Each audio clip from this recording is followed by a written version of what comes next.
शुक्रवारी झालेल्या अपघातातून प्रशासनाने धडा घ्यावा आणि आता तरी रेल्वे प्रवास सुरक्षित करावा अशी मागणी आता प्रवाशांनी केली आहे। यावेळी सीएसटी इथल्या प्रवाशांसोबत बातचीत केली आमचे प्रतिनिधी रामनाथ दवणे यांनी। मुंबईतील रेल्वेतील धक्काबुक्कीमुळे काल 21 वर्षीय भावेशचा मृत्यू झाला आणि त्यानंतर पुन्हा एकदा रेल्वेबाबत प्रश्नचिन्ह उभे राहिले आहेत। आपल्यासोबत रेल्वे प्रवासी आहेत, त्यांच्याशी आपण बोलणार आहोत। काय सांगाल, नेमका रेल्वेबाबतच्या काय व्यथा आहेत, काय नेमक्या समस्या अजूनही जाणवत आहेत ज्याच्यामुळे असे नाहक बळी जात आहेत? रेल्वेचा प्रवास हा दिवसेंदिवस खूपच कंटाळवाणा आणि त्रासदायक होत चालला आहे।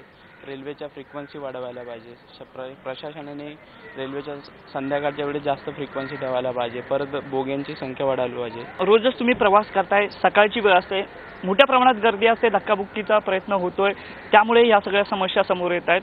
तुमचा काय नेमका अनुभव आहे?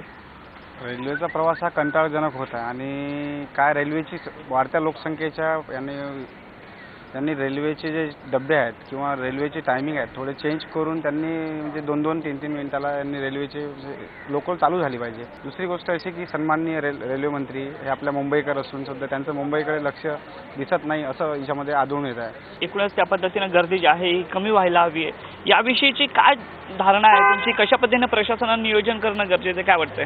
प्लॅटफॉर्मच्या संख्येमध्ये वाढ झाली पाहिजे आणि वाढती गर्दी जी वाढती लोकसंख्या आहे त्या वाढत्या लोकसंख्येच्या आधारावर डब्यांची पण संख्या या रेल्वे प्रशासनानं वाढवली पाहिजे, जेणेकरून जे अपघाताचे प्रमाण आहेत आणि प्रवाशांची गर्दीचे प्रमाण आहे त्याच्यामध्ये विभागले गेले जाईल। प्रवाशांचे आपल्या जर डब्यांची संख्या वाढली तर अशा प्रकारे रेल्वे मंत्र्यांनी नियोजन करून प्रशासनाला पण गर्दीचे हे होणारे काल जे नाहक बळी गेला त्याच्यापासून काहीतरी प्रशासनाने बोध घ्यावा। मुंबईची लोकसंख्या एकीकडे वाढते, प्रवाशांची संख्या वाढते, त्याच पद्धतीनं रेल्वे प्रशासनाने देखील आता कुठे ना कुठेतरी नियोजनबद्ध कारभार करणं गरजेचं ठरतंय, जेणेकरून अशा प्रकारचे भावेशसारखे नाहक बळी जे आहे हे जाणार नाही। कॅमेरामॅन प्रवारसह मी रामनाथ दवणे, मुंबई।